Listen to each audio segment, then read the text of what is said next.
The Hazrat Nizamuddin Aulia Dargah is located in the Nizamuddin area of Delhi. The Nizamuddin settlement was formerly known as Gyaspur.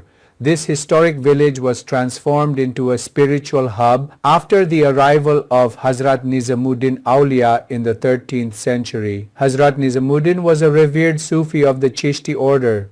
The original tomb was built in 1325 by Sultan Muhammad bin Tughlaq, and its white dome was added by Faridun Khan in 1562. The entrance to the Dargah also houses the tombs of Amir Khusro and Jahanara Begum. The complex also houses the historic Jamaat Khana Mosque and a centuries-old stepwell, both of which are designated as monuments of national importance. It is mandatory to remove your shoes and cover your head before entering the Dargah. Inside the marble courtyard and intricately carved latticed screens create a serene atmosphere. Devotees tie colorful threads on the latticed structure to fulfill their wishes. Nizamuddin's final resting place is covered with a dark green cloth with a marble railing around it. The Dua-e-Roshni ritual begins as the evening falls. Free food is provided to people of all religions, a hallmark of Sufi inclusiveness. Urdu and Persian recitals as well as Qawwali are held at the Dargah every Thursday night. On the saint's death anniversary, the Dargah is adorned with perfumes, sandalwood and flowers, and hundreds of diyas illuminate the Dargah. The Dargah of Hazrat Nizamuddin Aulia stands not only as a memorial but also as a living testament to love, devotion and service.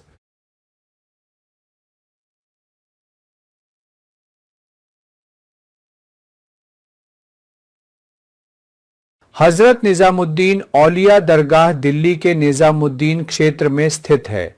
Nizamuddin बस्ती को पहले ग्यासपुर के नाम से जाना जाता था। 13वीं शताब्दी में हजरत निजामुद्दीन औलिया के आगमन के बाद यह ऐतिहासिक गांव एक आध्यात्मिक केंद्र में तब्दील हो गया। हजरत निजामुद्दीन चिश्ती संप्रदाय के एक प्रतिष्ठित सूफी थे। मूल मकबरा 1325 में सुल्तान मोहम्मद बिन तुगलक द्वारा बनवाया गया था और इसका सफेद गुंबद 1562 में फरीदुन खान द्वारा बनवाया गया था। दरगाह के प्रवेश द्वार पर अमीर खुसरो और जहां आरा बेगम की कब्रें भी हैं। इस परिसर में ऐतिहासिक जमात खाना मस्जिद और एक सदियों पुरानी बावड़ी भी है। दोनों को राष्ट्रीय महत्व के स्मारकों के रूप में नामित किया गया है। दरगाह में प्रवेश करने से पहले अपने जूते उतारना और सिर ढकना अनिवार्य है।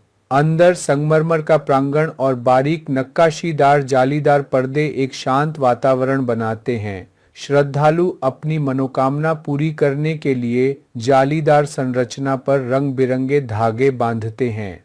निजामुद्दीन के अंतिम विश्राम स्थल को गहरे हरे रंग के कपड़े से ढका गया है, जिसके चारों ओर संगमरमर की रेलिंग लगी है। शाम ढलते ही दुआ-ए-रोशनी की रस्म शुरू हो जाती है। सभी धर्मों के लोगों को मुफ्त भोजन उपलब्ध कराया जाता है, जो सूफी समावेशिता की एक पहचान है। दरगाह पर हर गुरुवार रात उर्दू और फारसी गायन के साथ साथ कव्वाली भी आयोजित की जाती है। संत की पुण्यतिथि पर दरगाह को इत्र, चंदन और फूलों से सजाया जाता है और सैकड़ों दियों से दरगाह को रोशन किया जाता है। हजरत निजामुद्दीन औलिया की दरगाह न केवल एक स्मारक के रूप में बल्कि प्रेम, भक्ति और सेवा का एक जीवंत प्रमाण भी है।